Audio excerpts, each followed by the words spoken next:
Good morning, everybody. I'm David Lomas. I am this year's president and in my day job, Vice Provost of Health at UCL. And it's my great privilege to welcome you all to the annual meeting of the Association of Physicians of Great Britain and Ireland. Just a few housekeeping notes before we kick off. There are no fire drills planned for today, so if the fire alarms go off, follow the green signs and head for the light, and we will congregate outside. There will be a prize for the best poster and the best presentation that we'll award ahead of tomorrow's symposium that we'll hold with the Academy of Medical Sciences. This evening, there is a reception at the Crick. To get to the Crick, if you head to the Euston Road, head towards King's Cross, turn left at the British Library, down Midland Road, and you'll see a brand spanking new shiny building that's well worth looking at.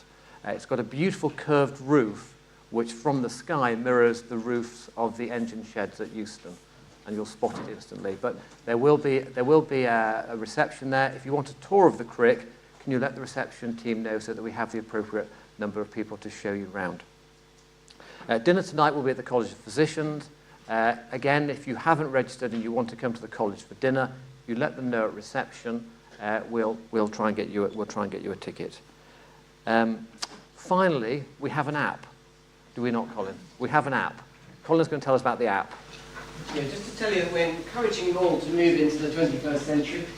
So there is an app, and you've been sent an email, which you might not have noticed. If you look back on APAM emails, there's an email which tells you how to get onto the app. You have to go to your app store onto Events Air. I guess we'll count how many people manage to get through the hoops to do that. The most important part about it, although it has all the program, is that it has the feedback questionnaire at the end. And as we'll discuss at the business meeting, we really want to know what you think about the construction of the meeting so we can adapt for future years. So do download it. Colin, thanks very much.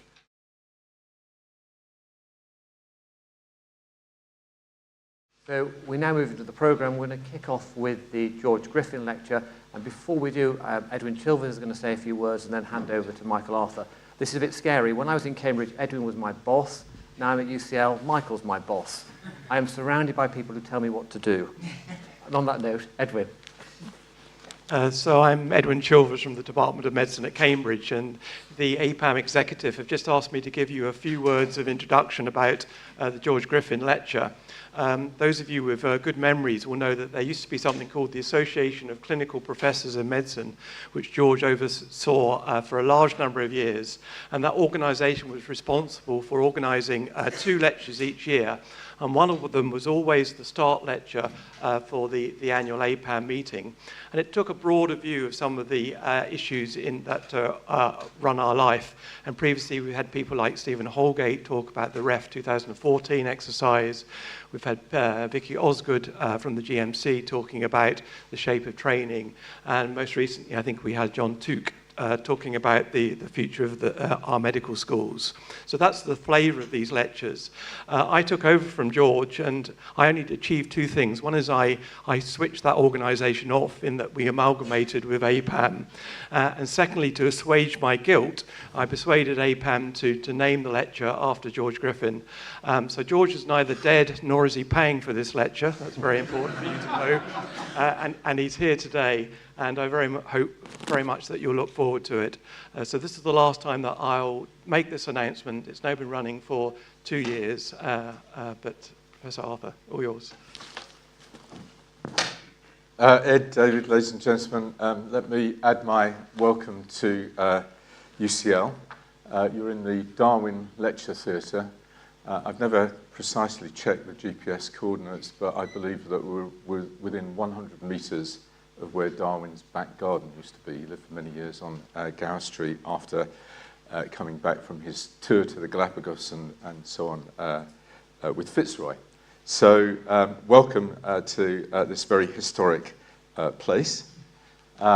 It's the first time I've been to the Association of Physicians since around about 2005, when I was Vice-Chancellor of the University of Leeds. I remember the meeting was in Nottingham, and you took such pity upon me for becoming a Vice-Chancellor that you made me an honorary life member. So thank you very much for that. It's the first time I've appeared in front of you since you gave me that honorific award. It's my pleasure today to to introduce our speaker, our first speaker, to give the Griffin Lecture, and that is Professor Jonathan Montgomery, who's Professor of Healthcare Law here at UCL. He joined UCL in 2013. Jonathan and I have known each other for many years because we were both professors on the faculty at the University of Southampton through the 1990s and the early part of the 2000s. Jonathan has a very distinguished career and makes a tremendous contribution to public service. So he's currently chair of the Nuffield Council on Bioethics. That's the nearest that the UK has to a national bioethics committee. He's chair of the Health Research Authority. That's the organisation that protects the interests of patients, participants and public in health research. We all have reason to be extremely grateful to Jonathan because he is previously chair of the Advisory Committee on Clinical Excellence Awards from 2005 to 14. He also has chaired the Human Genetics Commission. In Southampton and Wessex, he made a major contribution to the NHS, served on local NHS boards in Hampshire and the Isle of Wight for over 20 years and was chair of one of those for 15 years.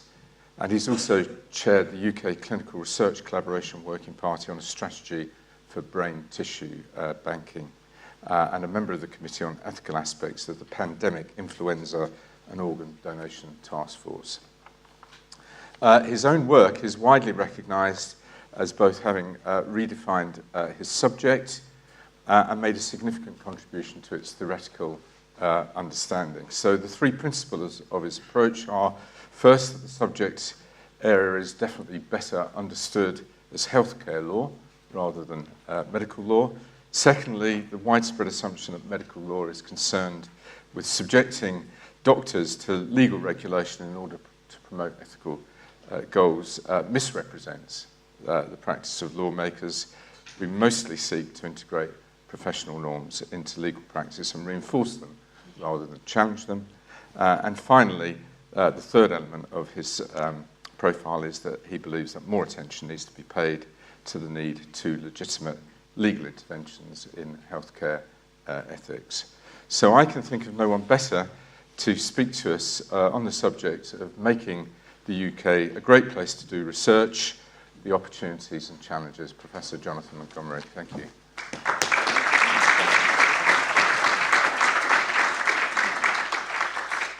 Thank you very much, Michael, now my boss, a colleague previously. Can I thank the association for the opportunity to be here and talk to you? Thank Professor Griffin for clearly being a major inspiration and hard luck having to sit through all these now that they're named after you. And I guess I should both welcome you to UCL as a UCL person and thank UCL as the Chair of the Health Research Authority for the opportunity to be here. So my half hour is to be taken up with what I imagine is a shared agenda, discussing how we can continue to make the UK a great place to do health and social care research, but particularly focusing on the opportunities and perhaps some of the challenges that face us in doing so. So when we were created in 2011 as the Health Research Authority, we set out as our aim to work collaboratively in order to make the UK a great place to undertake health research and building confidence and a wide participation base in that research with the purpose of improving the nation's health. So that's an ambition that recognises that we need to move from being good to being great. We already punch above our weight in the UK in many ways, but it's a slightly fragile system. And I want to talk to you this morning about some elements of system where I think we're making reasonable progress, and some elements of culture where I think we have some very significant challenges to address. But we built into that the word confidence, because confidence of the public, in the research enterprise, confidence in those people who commit their money to do it in the UK, your confidence in terms of research, and clinicians' confidence in terms of using that information are all a really important set of questions and issues if we want to hope that doing great research also improves the nation's health. So I see this as an attempt to create a virtuous circle, and one that links very closely to our aspirations for the National Health Service in England, formulated in the NHS Constitution, and which is the part of the UK that the Health Research Authority has formal responsibility for, albeit that we want to work in partnership with our colleagues in the other administrations and governments, and that most of what we're trying to do needs to work seamlessly across the system. So the NHS Constitution opens up by saying that the NHS belongs to the people of the nation, but also promises that it's going to work at the limits of science, bringing the highest levels of human knowledge and skill to save lives and improve health.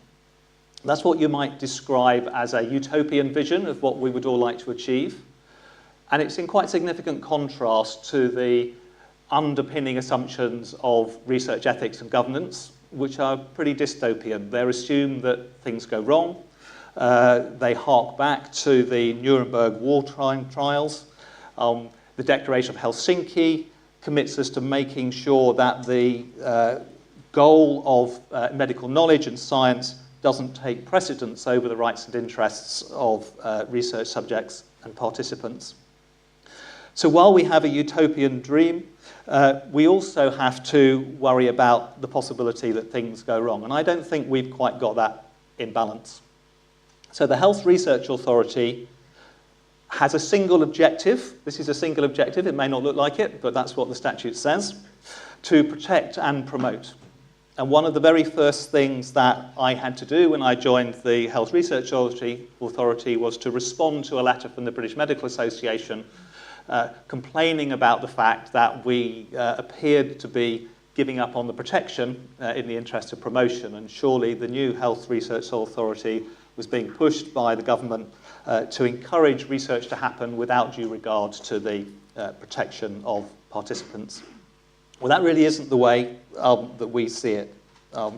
We see these issues as complementary, and we operate by separating out the work that we support at the Health Research Authority in terms of research ethics committees, the confidentiality advisory group that looks at questions about access to data, which we ensure are fiercely independent, with the work we try and do in order to create a climate in which people have the opportunity to participate in research and have confidence to do so in a way that they believe is doing some good and will be safe and worthwhile for them to do. So we build out of our discussions with patients, public and participants, and they all have slightly different views, as I shall come back to, a strong desire to participate in the enterprise of health and social care research. They expect the care that they get to be based on good evidence, and they're very surprised when they discover that evidence is a more elusive concept than they imagined. They expect to discover that the NHS is working in a way that's going to care for them and improve the quality of care for the future. And we can tell by various proxy measures that they have a significant appetite for research. UK Biobank had no difficulty in recruiting its participants. A lot of money gets put into health research charities. We can look in some areas, such as cancers, as exceptionally high participation rates in research by patients. There's a clear desire to do this. And it's not a question about the interests of research participants being to have no research, and the interests of clinicians and researchers to have lots of research. Actually, it's about squaring that circle and making it complementary. So we need to do that through both systems and culture. I brought my visual aid with me. This was a present from a disgruntled customer in the NHS in Hampshire, who on a couple of occasions told me I was so bound up in red tape that I couldn't actually see the purpose of what's going on. So I periodically revisit my bundle of red tape to remind me of what's going on. So the Health Research Authority is the guardian of many of the systems that either can help or maybe will hinder us. We aim to try and make the systems work for the reasons that they're intended. So we started off right at the very beginning, actually on day one. We integrated the Gene Therapy Advisory Committee, which was taking months to take decisions because it didn't meet very frequently, into the standard operating procedure of one of our ethics committees. And it was with great pleasure that Janet Wisely, the Chief Executive, and I fielded a question on, I think it was about day 3 at an NHR meeting about what are you going to do about GTAC, and we said, well, we did it. You just didn't notice. And that does seem to have been working. We also try and pick off things that shouldn't be system problems, but are in practice. And so one of the early things we were able to do in consultation and collaboration with the MRHA was to point out that not everybody involved in a research project, even if they never saw a patient, had to have GCP training. And I will welcome any little niggles like that we can just take away and sort while I'm here this morning. This year, we've been trying to pick off some opportunities and address some challenges. So we saw an opportunity with the new clinical trials regulation to sharpen up our ability to do pragmatic and cluster trials, and we published guidance on appropriate consent processes for that. We've agreed a work program with our colleagues to iron out some of the wrinkles in cross-border research. And I have to say, I've said this at a number of occasions, we are about to launch a new policy framework for health research to replace the governance framework for health research, putting the emphasis on doing the research, not the emphasis on holding it back. And it's just held up in the politics of securing approval from all of the constituent nations. We can issue it for England, but our colleagues need to go through political processes. So these are little things that we can chip away and improve the system. But the big problem has been the underlying governance system that was the very purpose behind the establishment of the HRA. So this is a one-slide summary of the challenges that Mike Rawlings identified in the report for the Academy of Medical Sciences 2011. We were losing ground. We used to have a lot of a market share, and we were losing it. And what's more, the people we wanted to attract in to come and do work with us were not expecting to increase their investment. They were expecting to reduce it. And why, when asked, they suggested that the complexity of our approach to regulation and governance was a significant limiting factor for the process. So our biggest single job, although it doesn't quite appear in these terms in the legislation, was to try and solve that complexity problem. The Rawlings review identified that there was overlap in getting permissions, that led to considerable complexity, inconsistency, and therefore delay, that it couldn't properly be related to the proportionality of risks that patients are suffering. And two big things that I think those things we've made some inroads in. Two big things that still remain, that we've failed to deliver on what ought to be an obvious USP for the UK, which is that we have a socialised medicine system and the ability to gather patient data together in as near as possible real-world contexts. And somehow we've tied ourselves in knots in unlocking that. And I'll come back to that a little bit later. And it's linked to the final one, which was a perception of unsupportive NHS culture. And I think we've made some progress on that, but I still think it's a major challenge. So just very quickly, why do I think we've made some progress? Well, we're beginning to see some recovery in terms of the clinical trials context, and that's because that's where the industry money is, that's where the monitoring is easier. If you look at it in terms of the competition against Europe, we're still only about a tenth of what goes on in the States, but we're picking up, particularly in relation to phase 1 trials, and we're competing towards the top of the pack in the others. What Brexit will do to that, we shall remain to see. But we are seeing greater investment confidence from the industry and getting positive feedback from the APBI. And what's been the big idea? Well, the big idea on this is Health Research Authority approval as a new type of service. And what we picked up when we talked to people about where the problems lay, the problem seemed to lay in that the NHS was worried about too much of the picture. So on the left-hand side of the slide, you've got all the things that local NHS organisations thought they should do themselves and take responsibility for. And on the right-hand side, you've got the regulators' processes on which they had direct control. And by and large, those regulator processes went reasonably smoothly. That wasn't an easy thing to do. That's been achieved over a decade or so leading up to this. We brought a system in place where you only had to go to one ethics committee, and that worked for the whole of the country, and that resolved one of the duplication problems. And we were left with a lack of similar coordination and streamlining in the NHS. So essentially, the plan has been to take those NHS concerns and try and make sure that we do them once and not lots of times, and move them into the remit of the HRA. So what we now have through HRA approval is a series of things that we can provide as a service to the NHS, confirming and giving assurance of the ethics of the process, its compliance with various legal requirements, taking away the idea of having to solve separately for every site these various questions about legal compliance. And that should leave, when it works, the NHS only asking itself, can we do it here?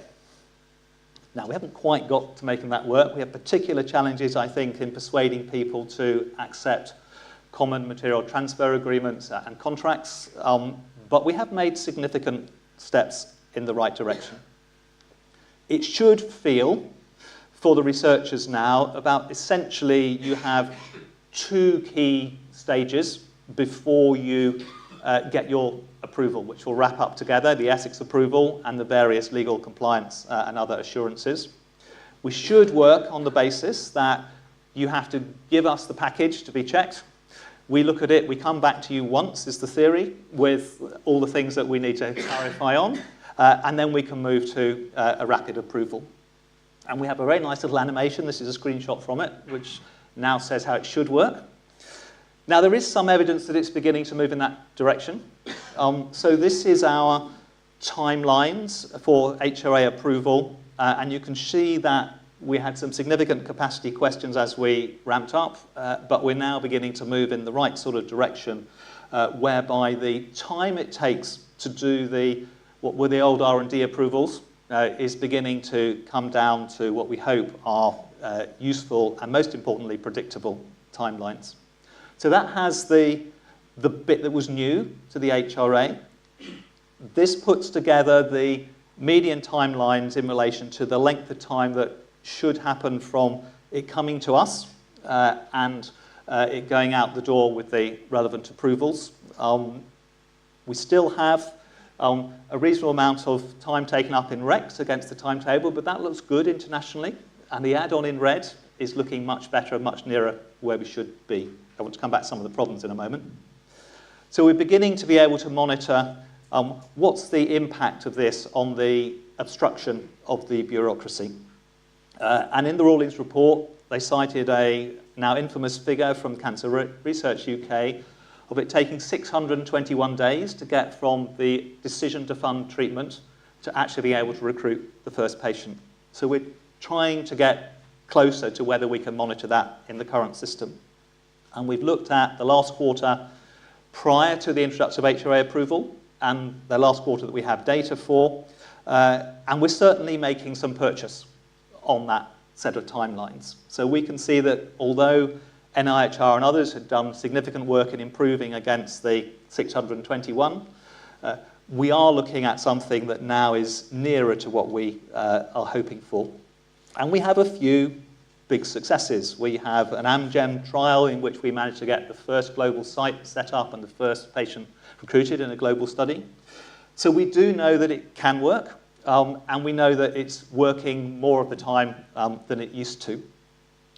So in many ways, we think we should not tinker now with the systems. We should allow them to bed down, and what we need to concentrate on is the culture that has to go with that to really make it work. So the second set of things I want to talk about is the cultural change that remains a challenge and what we're doing about it. So first of all, we need to do a lot more about our own work. So we're kicking off in consultation with users of our systems a service improvement program, and the plan is to identify how we can get to this aspiration of it feeling good to you, the users of the system. It should feel like a service to you, not feeding the beast. And I know that's going to take a reprovision of our IT before we really get it feeling like that, but we can get a long way towards that. We should get to the system where we can not just monitor median timelines, but we can be much more specific about what you should expect as a researcher coming through, so that then you don't have to keep checking whether or not you're in track. And we should be able to get to a system where you can monitor that for yourselves. And we've identified a whole load of waste in the system. We need to get to the stage where there's only one point at which we check whether we have all the things that are necessary. I'll come back to that in a moment. We've identified that we have 13 points at which we check for documentation, and we can certainly get those down to 5. And we've identified about 13 points where we communicate with you or other partners about it, and we can certainly get those down to 5. Hopefully when we're down to 5, we can get them down further. And so there's a whole bit of work going on within the HRA to try and get the culture right to go with that system's aspiration. But there are 2 challenges I want to talk about which I think are in your territory and you may be able to help me with. The first is that I'm really worried that we change what we do and it has very little impact on the overall pattern of the research. So what happens outside of the systems that we can change and why? So this is a slide we monitor which looks at what we call pre-Health Research Authority approval applications. So these are applications that were approved by ethics committees before April 2016. And we're still getting a trickle of them coming in for us to approve.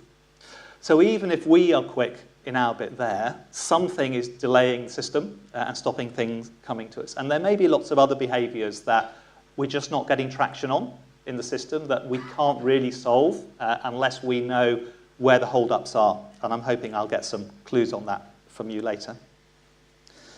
The second is, why do you find the system so hard? So I talked about the need to have a validation point. If we look at whether or not when things come into our systems, they actually have all the documents that are needed to be checked to say that things are going to comply and ready to go, we find that roughly a third don't have ready the material that we've got. So that's going to waste everybody's time. It means we have to look at it more than once. It means we have to keep coming back to you and colleagues and dealing with it. So what is it that's so hard about getting that process right? Part of it is our IT is very clunky, and part of it is we haven't been very clear, perhaps, about what's expected, and part of it may be that there are not yet sufficiently ambitious expectations of what we can do, so people think I'll get it in because then I can come back and sort it out later. So there's some cultural challenges, I think, for us that picked up, some cultural challenges for the research community that we need to pick up, and there are still some major cultural challenges in the provider side of the health services. What we need is to create a can-do R&D culture, where the R&D departments are doing now, I guess most universities experience this, what our research support people do is that they keep saying, have you thought of applying for this? Do you know there's this call for funding? Not checking whether you filled in the forms correctly and done your spelling. Now what we pick up from the informal feedback is we've made considerable progress on this at the top and bottom of organisations. So if you talk to frontline research and development offices, they're keen to get things started, they see the value of it, they're quite excited about the opportunities. If you talk to chief executives and medical directors, they tell you what a wonderful organisation they have, and somewhere in the middle are a whole load of inertia principles, that the middle management, the performance indications still make people think, I'm safer if it doesn't happen than I am if I do something and it's risky. So I think we've made some inroads into that, but it's still a major problem. We hear the same about the regulatory systems. The MRHA and we're told, are very, very helpful when you talk to us, but the standard operating procedures, the inspection regimes still feel finicky and focused on the detail. So what can we do about shifting that? Well, the sort of discussions we're having at the moment is how could we get into the things that matter to NHS organisations, the incentives to do this right and do it better. We already require, through NIHR, reporting on numbers of patients recruited to trials. How can we get that into the CQC system? I'm meeting with Mike Richards to discuss that shortly, in the hope we can get in before he leaves CQC. Discussions about how you can make boards see that this matters. We know that organisations that are research intensive are broadly better. We can't say that you're better off being in a research trial because the data doesn't really support that. We can say you're better off in an organisation that does research, and we should push that through. And we should integrate it into the way in which NHS organisations service and support their communities. So the Citizen Scientist Initiative in Sir David Dalton's Trust in Salford I thought was really interesting. I went up to learn about citizen science. I didn't really learn anything about citizen science. What I learned was it's really well integrated into the community. So it works as citizen scientists, as they call it, actually because Salford is regarded as something that is really interested in their local community, built on the back of the Salford Lung Study, and it's integrated into their general feeling of responsiveness to the public. So that leads me to think that we shouldn't think the UK public, or if you talk to the people who work in this area, publics, because there are various subsets, are a problem in this. No. We know that the vast majority of people think health research is important, 97%. We know that large numbers of people are prepared to go into trials, and we know that the majority of people think they should be given the opportunity to participate. So we know broadly that people are supportive of research. We know that the closer you are, the more supportive you are. So the general public is a bit more cynical and worried than the patients and the participants, but even they are supportive. We know that when it hits the public, it gets usually a pretty clear wind. So despite its misguided understanding of the law and the impacts, the public concern for innovation that was manifested in the support for the SARTG bill is really important. We've been able to get broad public support for moving forward on mitochondrial replacement therapies in a way that other countries have found difficult. We're engaging in a debate about embryo research beyond 14 days. All those things, what we get is a groundswell of enthusiasm and encouragement that we need to harness. Public opinion surveys tell us that the public they trust doctors. They generally trust scientists. They even find regulation a reassuring thing, that they like the fact that there are research ethics committees, but they don't trust industry, which is a big problem because we really can't do this except in partnership. So I want to reflect a little on why I think it's been so difficult to realise that promise of unlocking the health service data. What are the lessons from the care.data fiasco that I draw that make me think about how we might move it forward? Well, I think the first thing is it's not very surprising that the public doesn't trust us when clinicians don't trust us. So when the Google DeepMind issues emerge from the Royal Free, and there are issues there which we're working through and have to get right, it's academics who raise the concern. When care.data is trying to be pushed, it's the GPs who undermine it. I have to say that's a long-standing problem. It was the same with all the work around MPFit and the electronic record. The GPs are suspicious because it breaks down their power base. I'm a big believer in electronic care records and transfer because it stops patients being locked into the people that they've seen previously. Clinicians are suspicious then. Politicians keep talking about how wonderful a commercial opportunity it is. The 100,000 Genome Project was all about David Cameron's idea of inviting inward investment, and then had to be turned into something that actually might be clinically useful. But pretty much everybody other than the politicians is suspicious about this being exploitative and misappropriating things. So we've lost the connection between the care and the research. And that, I think, is also true of the way in which researchers talk about what they do. They're not very good at linking it with the benefits that matter to individuals. They're good at linking it, because we invite them to hype this, with what the world might be like a long time in the future, but they're not very good at explaining why I should care about this now. And we can't really expect our publics to think we can be trusted with data when actually we can't make our data systems work very well. We really need to be trustworthy in terms of that. So what essentially I think we need is we need to reframe the conversation that we're having about the use of data. We need to link it to what it is we're trying to achieve for the public themselves. So they don't feel done to, they feel participants in a project. So for me, this means that I want to talk to patients and the public, and I want to say, what do you want from the NHS, your health services? And I think they will buy into an idea. Well, first thing they want to know is that they're going to be there when they need them or their family needs them. When they're there, they're going to want to know that actually they're effective, and that requires an evidence base, that they're appropriate for them and their families, and that means we need to know a lot more than we can learn from RCTs about what goes on in the real world. And they want to know it's safe for them to take them. They broadly think these things just happen as a matter of course, and they're quite surprised when they discover we don't really know. They also expect the NHS to be learning and trying to make those things better for them. And they're completely used to the idea that we shouldn't be wasting money. So actually building the use of data into those sorts of paradigms is, I think, the way we need to get through. My bank makes me safer by monitoring whether or not I spend money in odd places, and it rings me up and asks me if I use my credit card. My supermarket tracks my spending and makes sure that the things that I usually buy are likely to be there.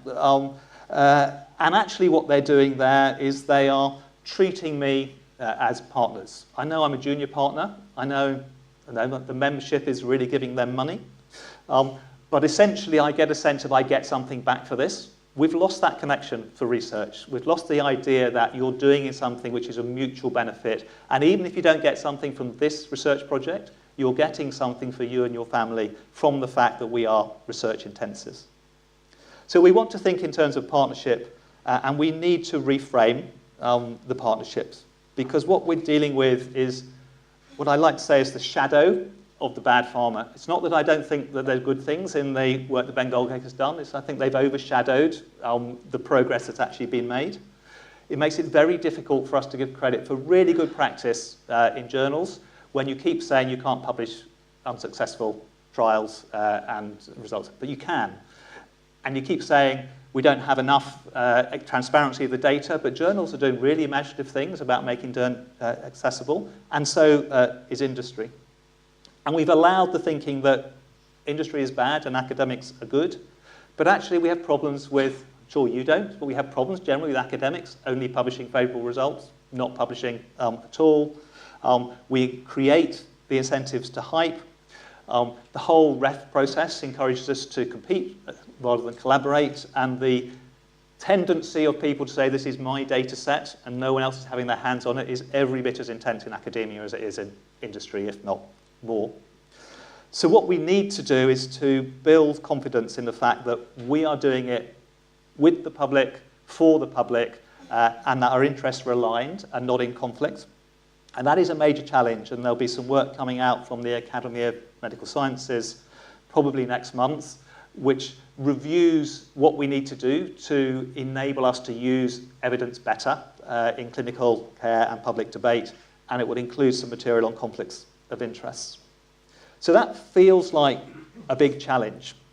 The good news is that at least one of the major challenges we've got, which is integrating this in the service, is now a big political priority.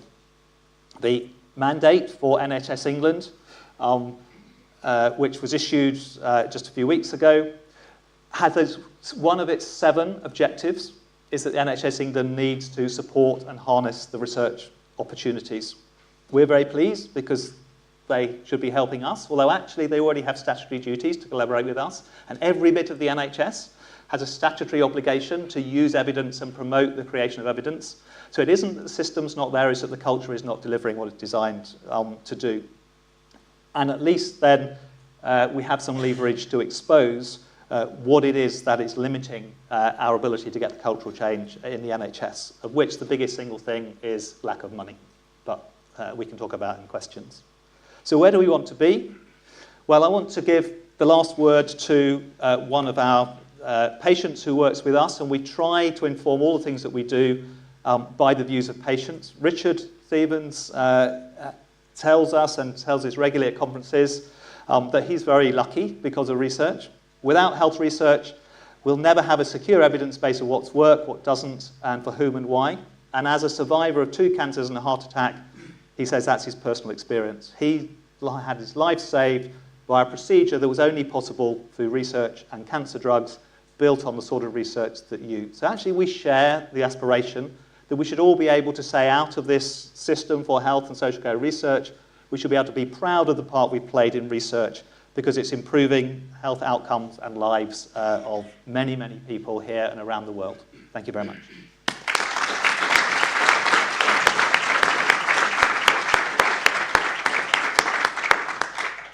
Jonathan, absolutely brilliant and very thought-provoking. So we have about 5 or 6 minutes for questions. Yeah, straight at the back there.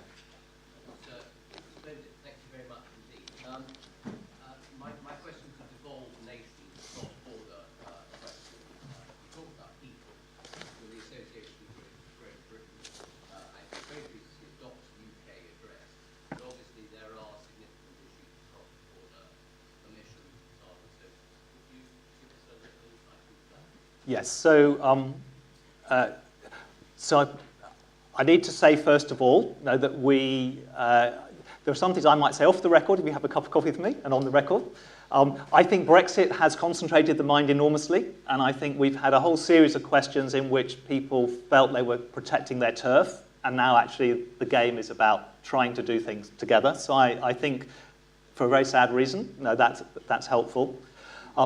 I think we have a much more complex system in England than the other parts of... I can't really speak for Southern Ireland, but I can speak a bit about what goes on in the rest of the UK. And so the problems we've been trying to solve are much easier to solve and broadly have been solved in the other governments because they have fewer players in the system. So Scotland particularly has been able to coordinate things much earlier than we did. And then we've been therefore negotiating on how we can solve the England problems without undermining the progress that's been made in other places. And that's been trickier than I imagined it would be. But we've now identified a work programme, and I just flapped up on one slide, which has 4 particular things that have become exposed as continuing problems despite the agreement to move this forward. And so we're at a stage of turning that into a work programme and trying to deal with it. What I'd say in practice is that in all the regulatory organisations, people are talking to each other and trying to make it work. So if you're not clear what the pathway is on something, we will try and help sort that out if you make contact with us. I do think we're going to solve that reasonably soon. I couldn't have said that a year ago because there were too many tensions, but I can say that now, and no, I'm happy to talk about that outside.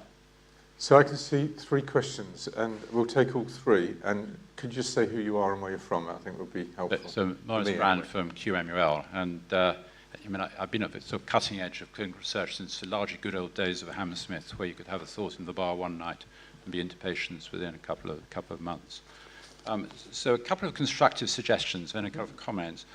One is the metric of industry is all very well, but I'd like to see a metric of the number of clinical research fellows who actually get into doing clinical research and don't get diverted in other directions. The other, maybe more quixotic, is we should have the principle that all patients in a teaching hospital are taking part in research. So how about penalising teaching hospitals for every patient that's not in a research study? And then 2 sort of more dystopian thoughts. The figures for increased or rather reduced time getting to patients after HOA approval look good, but there has been a knock-on effect in taking much longer to get to ethics. And what the trusts are doing is using the HOA as an excuse for introducing all sorts of checks in advance. And so some thought how to get around that. And lastly, picking up your middle management problem, and my perception, maybe unfair, is that what's happened during the days of R&D, meaning anything but research and development, is they have a large number of people who, to put it kindly, are not experienced or competent at doing research, and so they have to justify their jobs by blocking it. Whilst we're changing the microphone over, do you want to make a quick comment? I'd make a quick comment, which is there's a helpful in terms of metrics. I'm not so sure that we want to push teaching hospitals separately, because actually we've got really good examples of spreading research, so I prefer to go for all hospitals. I completely recognise the behaviours before it gets to us, and I think our bit of that is we have to show why you can trust what we're doing, and then we can put pressure on people to stop doing it. Okay, next question. Mike Ehrenstein, UCL. I'm a chief investigator for an academic-led blind clinical trial, and the system isn't really working. A couple of points I want to highlight. One is after you've given your approval, I'm running a multi-center study. It certainly isn't the case that all the hospitals then open their sites, and there's a considerable delay while each R&D office views the trial, costs it, etc., etc., etc. And I wondered whether the HRA could have some input into that and change that culture. The second thing is really the time it takes to change clinicians' perspective. You talked about partnership with patients, but it's also partnership with clinicians to realize that they need to see the trials that they are conducting as a kind of a shared ownership, rather than one person driving a trial, but having shared ownership and trying to change culture of clinicians as well. There was one other up there somewhere. I can't remember who it was. But so just quickly on those, I mean, I think the site setup is very similar to the previous one. We need to build confidence in it. They shouldn't feel the need to do that, but they still do. And I absolutely agree on clinician partnerships. Okay, next one. And we're going to have to finish in about 1 minute, 2 minutes, 2 minutes. Thank you. Nick Harvey, Southampton. And really just a quick point along the lines of some of the previous thoughts. So as a PI of an multi-centre study, again, issues about real heterogeneity in terms of response around the country.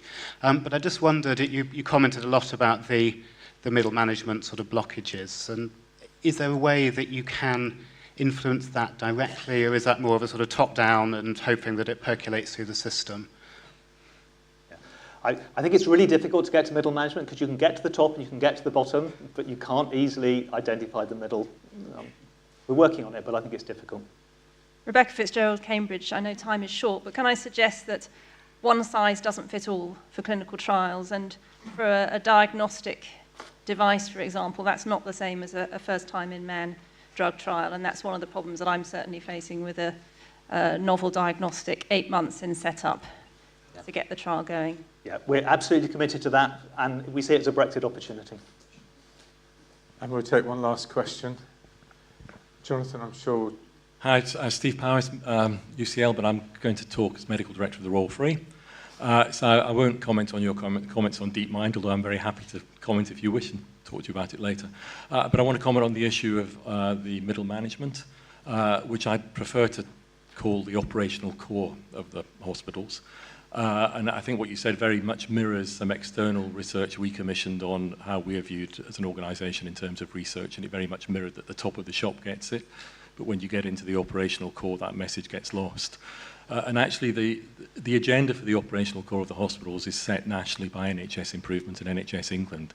And the operational core of my organisation at the moment is responding on a daily basis to requests from NHS Improvement and others to fill in templates around A&E performance and cancer performance. And frankly, R&D comes to the bottom of the pile on that, because that's not what the agenda that's set. So I wouldn't talk to the CQC if I were you. I would talk to NHS Improvement, the productivity agenda that Lord Carter is leading. I'd ask where R&D sits in the model hospital that's been delivered. I get concerned about things that I hear about teaching hospitals not being very productive because they do things that we don't measure or we can't see, and actually what they do is this sort of stuff. And I think that's where you grab the agenda back, and that's how you change how operational cores of the hospital prioritise R&D. I don't disagree with that entirely. I've had experience on lots of Carter reviews that have not achieved very much. Getting into board agendas and monitoring, CQC is one way into that, because it's the same type of agenda, and it's seizing the opportunity. So any doors that you think could be kicked open, I'll be grateful to receive. We do, of course, know somebody quite close to the top of NHS England from this institution, don't we? So maybe we can exert some influence. Jonathan, I think you provoked a lot of discussion.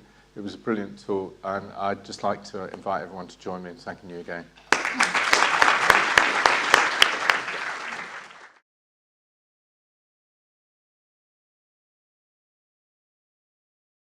So it's my great pleasure to introduce our next speaker, who is Professor John O'Keefe. John did his BA in New York and then a PhD at McGill, and forever has been part of UCL. And when I arrived 4.5 years or so ago, I knew John in his role as the foundation director of the Sainsbury Wellcome Centre, which was a foundation that secured enough money for a new centre, a new building in neuroscience, a beautiful new building which has recently been opened. John has a hyper-distinguished career in neuroscience that culminated in 2014 with the award of the Cavell Prize in Neuroscience, and then in the Nobel Prize for Physiology or Medicine for his work on plate cells. And I'm delighted he's here to present to the association. So, John, thank you.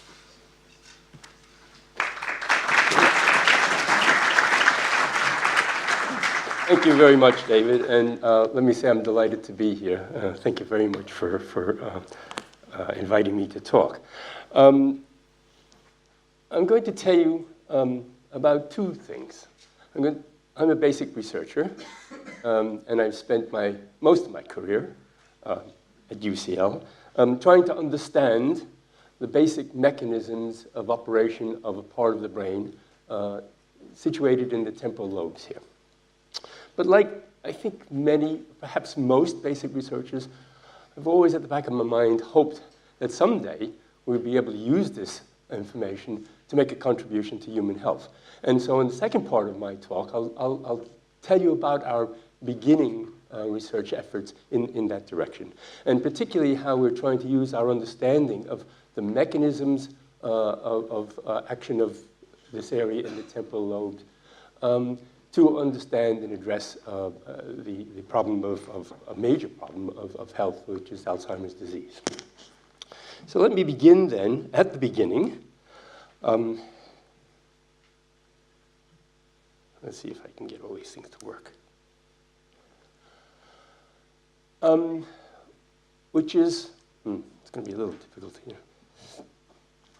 Which is the story of how we began to think of this part of the brain as having a major role in memory, and particularly a particular kind of memory, episodic memory. Early in his life, the patient HM, or now since his death, we now call him Henry Mollison, suffered from epileptic fits, and as a result of that, was subjected to an experiment, frankly experimental operation in the early 1950s, which involved the removal of two large bits of brain on both sides of his brain, shown here from the ventral view and here from the frontal section.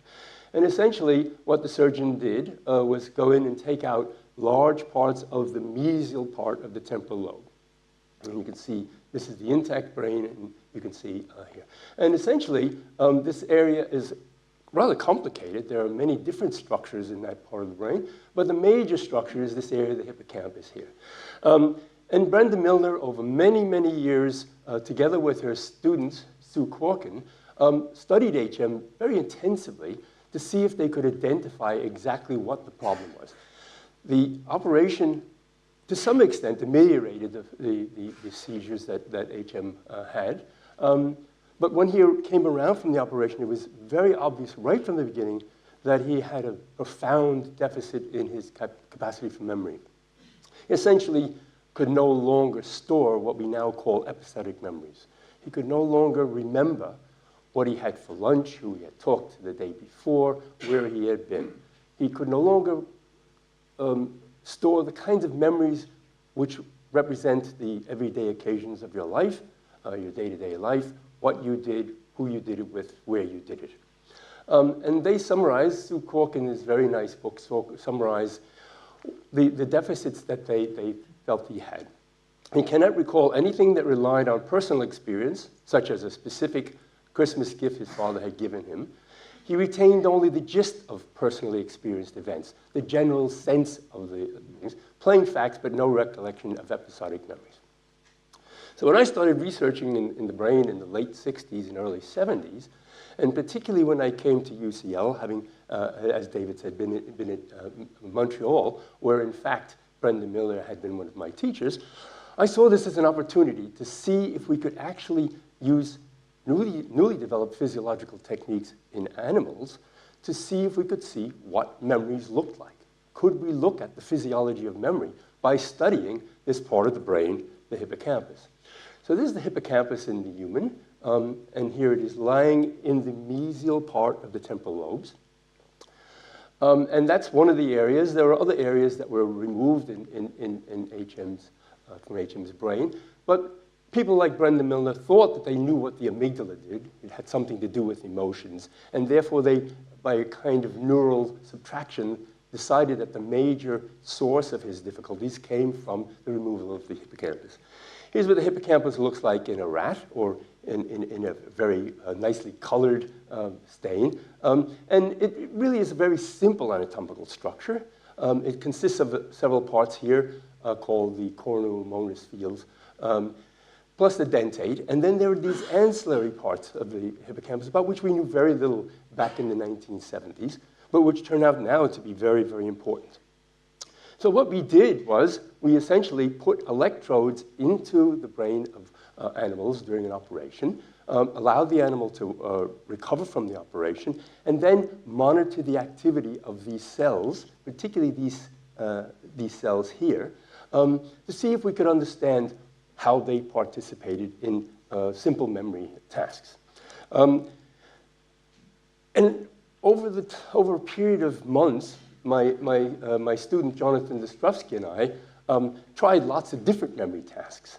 And very clearly dawned on us, it became very clear very soon, that we actually weren't making much progress. So we decided to forget about the memory task. We decided to forget about HM, and decided to just go back and do a more ethological study, a more ethological approach to what these cells were doing, hoping in the end that their function and therefore perhaps their relationship to memory would emerge from this study. So we just started looking at when the cells fired as the animal went about its daily tasks, as it went about eating, drinking, and so on and so forth. And what we eventually began to realize is that the cells weren't interested in what the animal was doing. They didn't care about why it was doing it, what its motivational state was. They began to be interested in where the animal was doing the behavior. And so when we started to look at it, we saw that, for example, this cell here was interested when the animal went into this part of the box and not to other parts of the box. And you can see this here. The cell doesn't fire, as shown in this histogram here. It doesn't fire when the animal is in most of the box, but it fires when it goes into this area here, A and a little bit B. So on the basis of this, we thought, well, maybe this is providing the animal with some sort of spatial information, telling it where it was doing things, where it was when it was doing things in the real world. And what now is considered to be a rather bold leap of imagination, we said in this very, very short paper, these findings suggest that the hippocampus provides the rest of the brain with a spatial reference map. That it's providing something that had been suggested by a Californian psychologist several years earlier, a man called Tolman, which was that when animals learn their way around an environment, when they learn to go from one place to another, they don't do it by following a simple route. They don't say, I go down to the corner, turn left, then go up to the next object and turn right. They learn it by forming a map of the environment so that they can actually address that map, very much like an ordnance survey map, when they want to find their way around.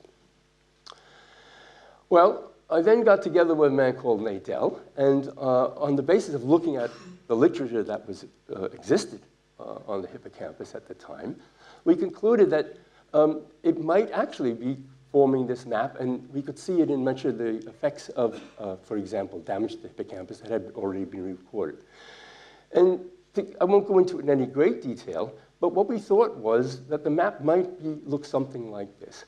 It might consist of a set of place representations, these cells we had actually seen, so that every time an animal went to a particular place, there was a set of cells in the hippocampus which actually became active. And so when it went to place A, there was one set. When it went to place B, another set, and C, so on and so on.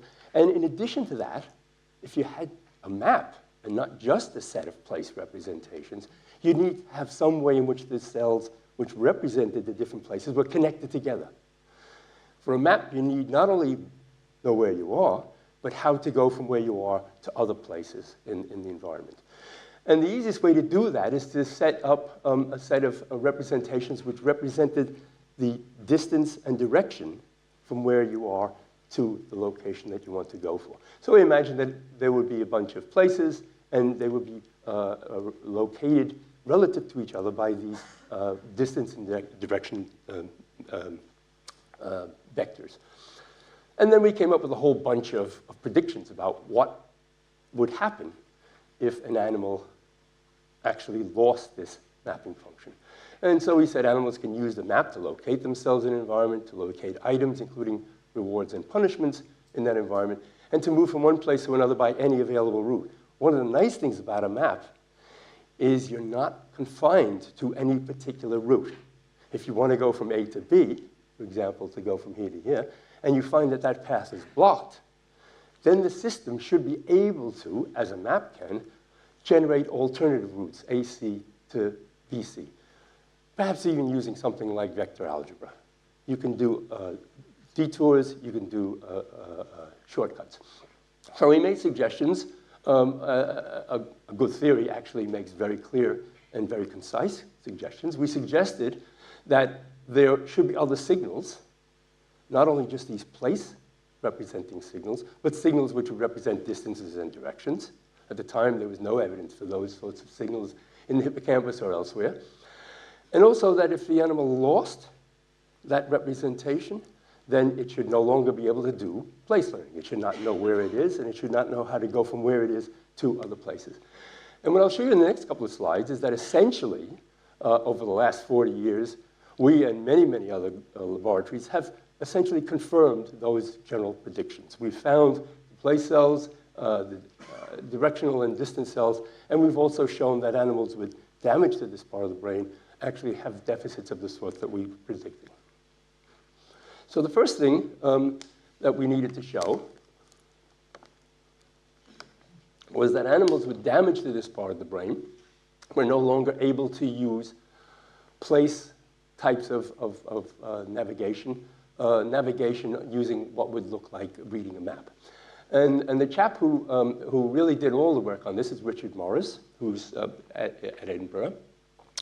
And what Richard said was, well, if you're right, and I think he thought at the time I probably wasn't right, and was trying to disprove the theory, which is exactly what you want people to try, then we should be able to devise a very simple behavioral task, which will actually throw up the ability of the animal to use this mapping structure.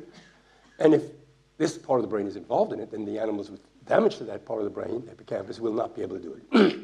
And what he came up with was a very, very simple task. It's called the Morris water maze, which essentially is a swimming pool for rats, or more recently, mice.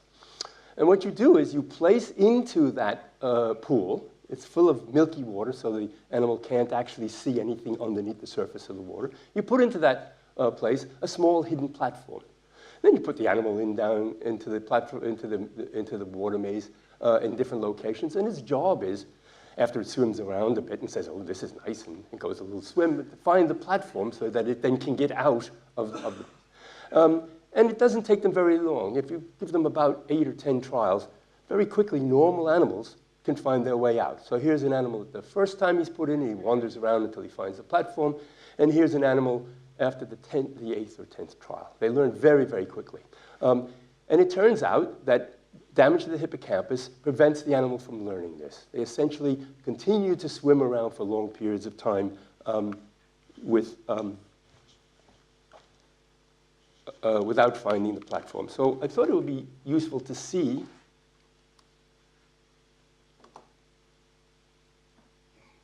what this looks like in reality. And here's the water maze. This is an animal which is well trained. Here's the hidden platform, and here's an overhead view of the whole task as the animal, so that we can actually quantify the animal's behavior. And he gets up and he stands on the platform. Now, of course, being psychologists, you want to make things a little more difficult, so you push the platform down so that when he gets there, he started from a different location. When he gets there, he actually doesn't find the platform there, but he shows a very interesting behavior. What he shows is that he gets to the location, here it is here, shown by this angular, and he swims around in the location. So this is called a probe test, and it tells you an awful lot about what the animal is doing. He's not going there because the platform is there, but he knows that that's the location on the basis of the location of the platform in the room relative to the cues in the room. And this turns out to be a very powerful test of hippocampal function and has been used now for about 30 some odd years to test hippocampal function. You can't go into a major laboratory in the world, or a behavioral laboratory, or to any drug company without finding a water maze there. And Richard still wishes he had patented the water maze.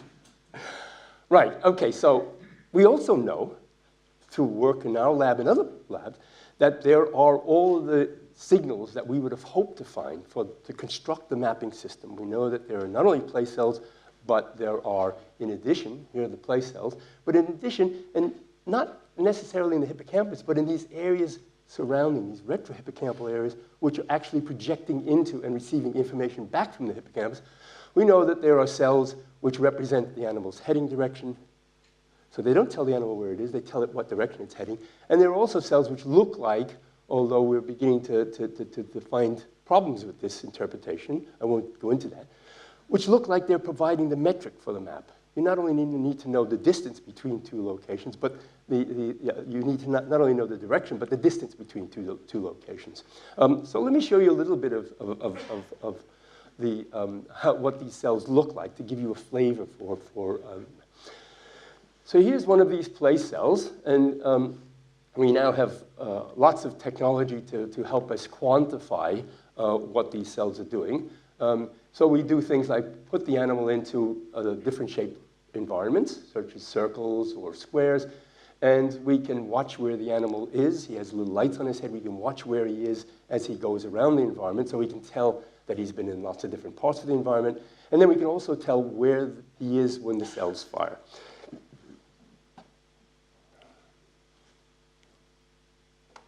And this is a cartoon we've made, which is, and what you hear are the spikes firing from a particular cell in the hippocampus. And as you can see, the animal goes all over the place. He's looking for little bits of food. He's slightly hungry. He's looking for food that's thrown in at random.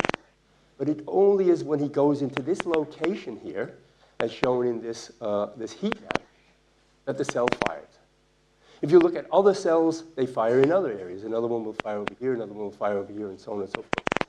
The collection of cells seem to cover the entire environment. So these cells can actually present the information, represent the information, which actually tells the animal where it is in the environment. And people have actually shown that if you take these cells, you can, as it were, predict where the animal is just on the basis of the cell firing. So they're a very good clue as to where the animal is.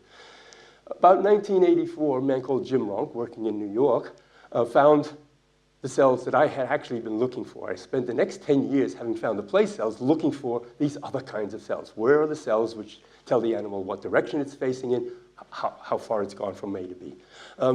And I didn't find them because I stayed in the hippocampus itself.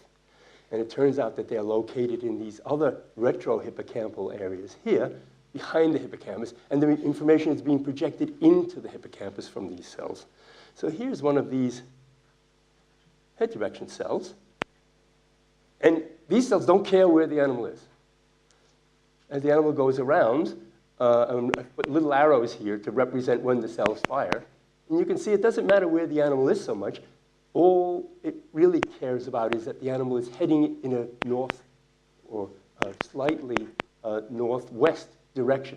So if you sum up all of these arrows and over time, you find that the cell is essentially telling the animal you're pointing in the north-northwest. One of the interesting things is that a whole bunch of these cells do the same thing as the place cells. They capture the distribution of possible heading directions that the animal can take. And if you manipulate things, spinning the animal around, confuse it or something, so that you rotate one of these cells, all the others rotate together. So the system forms, the cells form a system which actually act like a compass and represent where the animal is heading at any particular time. And then finally, recently, two of my students who went, Norwegian students who have a lab in Trondheim, showed that there's another kind of cell called the grid cells, which form not just single fields, but a whole set of distributed fields, which look like this. Here's the animal running around frenetically. And you can see the cell doesn't fire every place. It fires in these areas here, shown in this heat map here. And if you look at this pattern, what you can see is that the firing of the cells represent the apices of equilateral triangles. It represents this beautiful pattern, which it's very easy to see that you could use this firing pattern to tell you how far the animal had gone in any particular direction. So if the animal is moving in this direction here, then the cell will say, you have now gone 3 bursts. So we think we have all of the ingredients for constructing the cognitive map.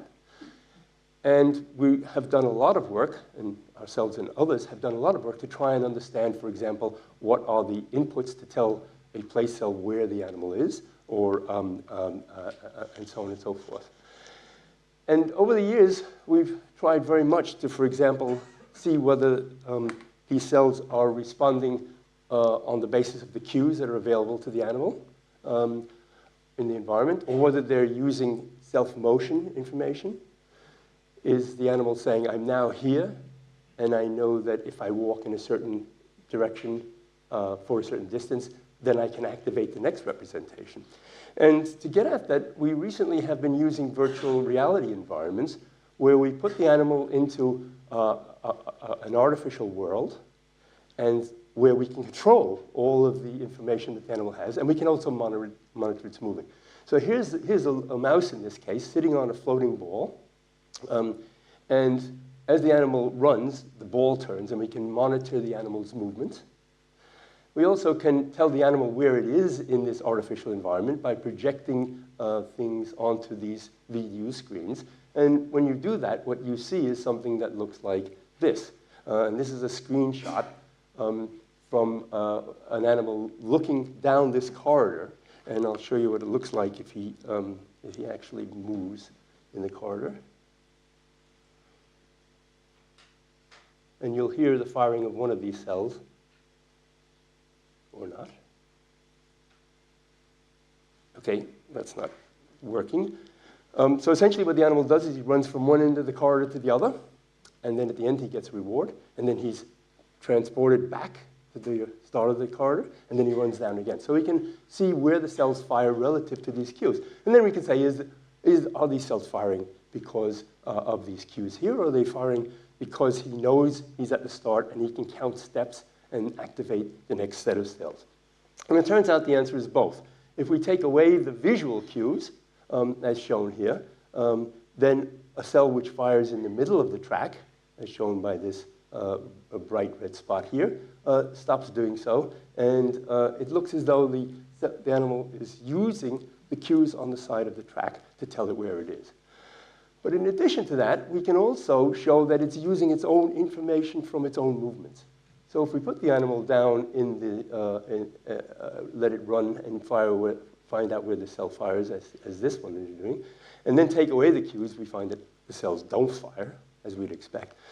But if we do the following thing, put the animal down at the beginning of the track, and then as it starts to move, take away the cues, so it no longer has the visual information, we find that many of the cells still continue to know where to fire because the animal can count its steps. So the cells seem to be able to say, I know I'm here, and now as I run 4 or 5 steps, the cell should fire. And so we can show that both these types of different information are operative in the whole thing. Now, this is all very well and good, and we think we understand quite a bit about how the system works in rats and mice. What has this got to do with humans? And of course, you'll recognize that there's a problem with studying spatial navigation in humans, because how are you going to, for example, do imaging studies as an animal, as the human is wandering around in a large environment? And the answer is, of course, what you do is you use virtual reality again. And in fact, we used the virtual reality for studying the human hippocampus before we translated it to the animal world. And the work that I'm going to tell you about has been done mostly by Neil Burgess and Eleanor Maguire. And here, Neil is the head of the Institute for Cognitive Neuroscience here at UCL, and Eleanor is part of the Wellcome Trust Imaging Center. So realizing that we could use virtual reality to study activations of the hippocampus and get people to wander around and navigate in fairly large-scale environments, what Neil did was he took apart one of these shoot-'em-up, first-person shoot-'em-up computer games. This is now back in the 1990s. And essentially, this is a game in which you went around this very complex environment, and every once in a while, a monster would appear, or some other disreputable character would appear, and your job was to shoot it. So Neil, who has a PhD in mathematical physics, spent about several weeks and months taking out all the disreputable characters, all the guns, and all the monsters, and so on and so forth, so that we were left with an environment which was a fairly large environment, 70 by 70 meters, through which people could actually learn about the environment and through which they could navigate. And here are a couple of screenshots from it. There's something for everybody. There's a pool hall here, a bar, a modern cinema. And of course, this is the outside of it, and you can move along these routes, or you can move inside the buildings. And the essential thing is you can go from any one location in this environment to any other by lots of different routes. And you could test how good people's navigation was. So when Eleanor looked at the task in which she trained people to go from one place to another, and then while they were doing that, scanned their brains, she found that there were some people who were very good at going, for example, A to B, and then there were others who could also do it, but weren't by circuitous routes, and then there were some people who got lost. And if you then plotted the activation in the hippocampus, shown here, as a function of how well they were doing the task, she found that there was a pretty good relationship. And this is a PET scan, so it was blood flow versus accuracy. So some people were very good at doing the navigation task and had high rates of blood flow in the hippocampus, and others were not so good and had lower rates. And it turns out that the hippocampus and another part of the brain, the parietal cortex, are the only parts of the brain which were actually activated in that test. Eleanor then went on to show that in this really famous study that if you look at expert navigators, London taxicab drivers, they actually have a bigger part of the brain, the hippocampus, than others. And interestingly enough, that increase in size is a function of how much experience they have in finding their way around, navigating the streets of London. So the longer you've been a taxicab driver, the larger your hippocampus. And when you retire, it goes back. You're not born to be a taxicab driver. You acquire a large hippocampus. Okay, so let me take some time now. How are we doing? Okay. To say what we've been thinking about and doing recently. Because it turns out, and we didn't know this when we first started working on the hippocampus, but it turns out that if you look at the sequence of the development of pathology in Alzheimer's disease, both the development of the plaques and the tangles, and particularly the tangles, as has been done by Brock, what you find is that it looks as though the first expression of the disease is in this area, in the temporal lobe, the hippocampus, and particularly in the entorhinal cortex, the area containing the grid cells. And as the disease progresses, it looks as though it spreads out from this area and to other parts of the cortex until it finally takes over the whole of the cortical mantle.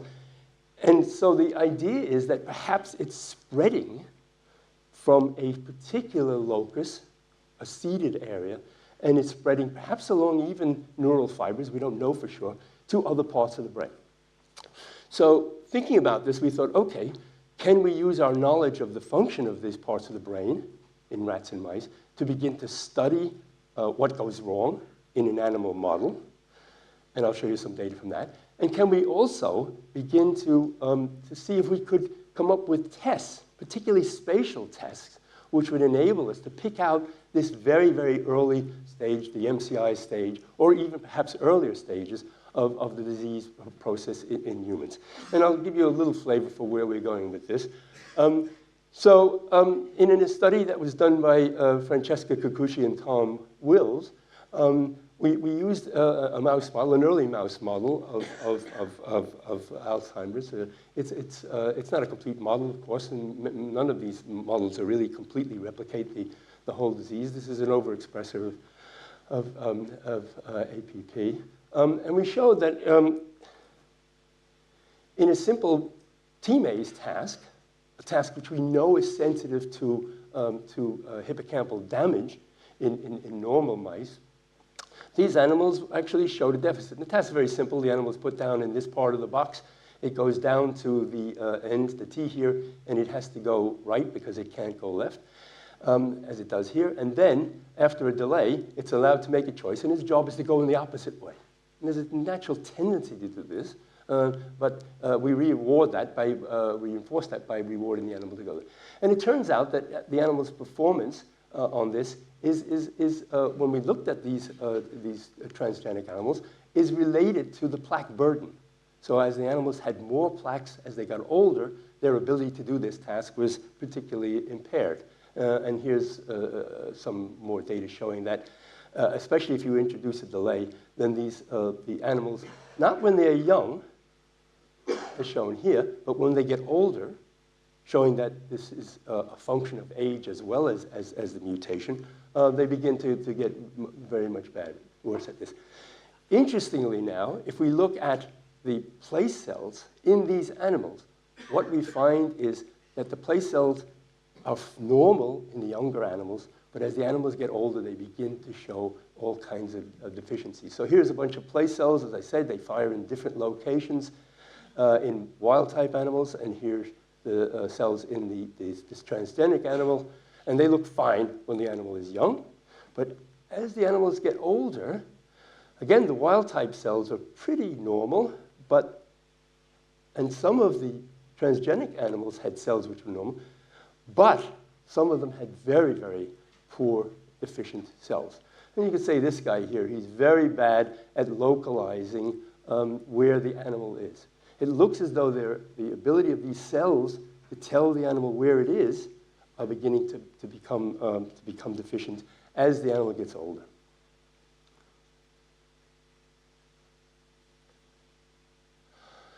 And in a recently published study, I won't go into this any great detail, the same thing has been shown for the entorhinal grid cells.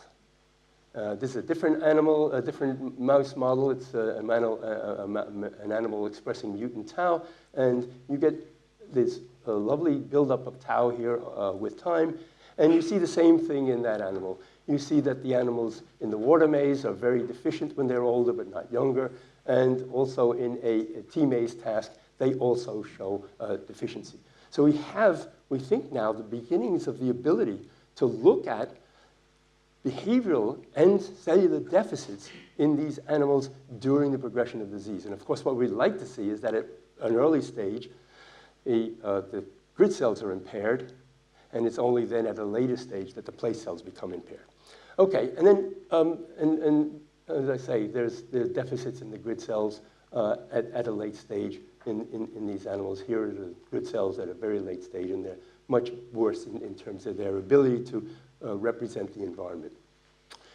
And then finally, as I say, we would like to begin to develop, on the basis of our understanding of this hippocampal function in animals and in humans, like to develop sensitive tasks for spatial memory and spatial navigation to see if we could begin to pick up the earliest signs of pathology.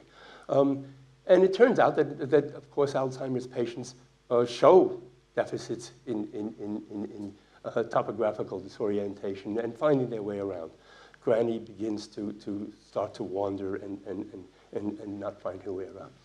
So Neil Burgess, in collaboration with various people at Queen Square and elsewhere, including Varga Gedem, Lisa Cibolati, and particularly Dennis Chan, who's now at Cambridge, have been working on trying to develop these tests.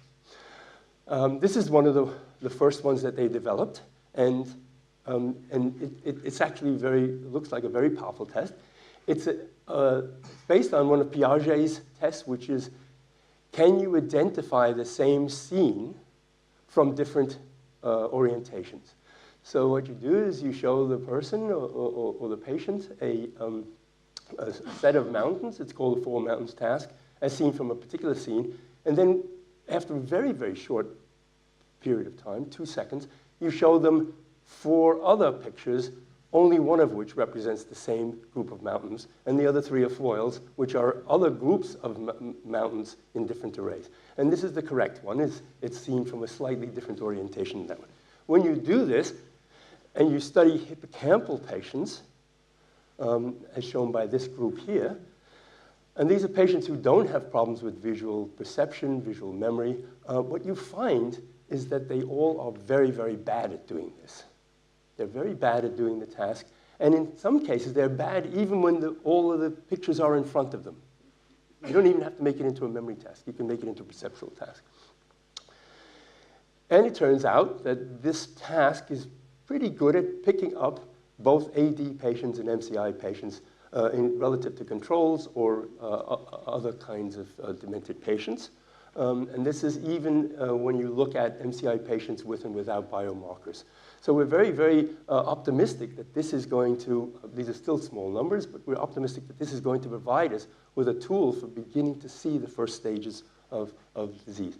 And there's a nice correlation between deficits on this task and hippocampal volume. One of the standard assays, of course, for the early stages of hippocampal for Alzheimer's is to actually just measure the cross-section of the hippocampal volume. So let me summarize then. I think what I've told you is that we know a lot about the hippocampus in humans and animals. It provides a cognitive map of environments which allow the animals and humans to navigate. There are 2 different ways, I didn't go into this in any great detail, in which you can localize yourself within the map. You can look around and you say, well, here, the doors are up there and the screen is over here, so that must tell me where I am. Or, once having done that, you can, as it were, use your own inertial internal navigation system, close your eyes, and say, okay, if I rotate in a particular, by a particular amount and walk in a particular direction, I will activate other places. I will know that I'm now in this. We're pretty sure that a similar system exists in humans. It's doing slightly more work. It's providing slightly more information. It provides, we think, in an episodic memory. It enables you not only to know where you were in the past, but when you were there and what you were doing there. And we're beginning to use that information to actually begin to see if we can study both the biological processes that go awry in animal models, but also to develop tests for humans. And let me finish by thanking the various funders. The Gatsby and the Wellcome have funded us for a long time, and they've, as David says, they've combined to provide a substantial amount of money to set up the Sainsbury Wellcome Center at UCL, a center for studying the way in which neural networks in the brain actually interact with each other to support cognitive and emotional and other processes. And let me end by acknowledging UCL. I've been here. It's been my home for almost my entire research career. It's a great place to be if you want to do basic research. It's also a great place if you want to translate that basic research into ways of improving human health. Thank you very much.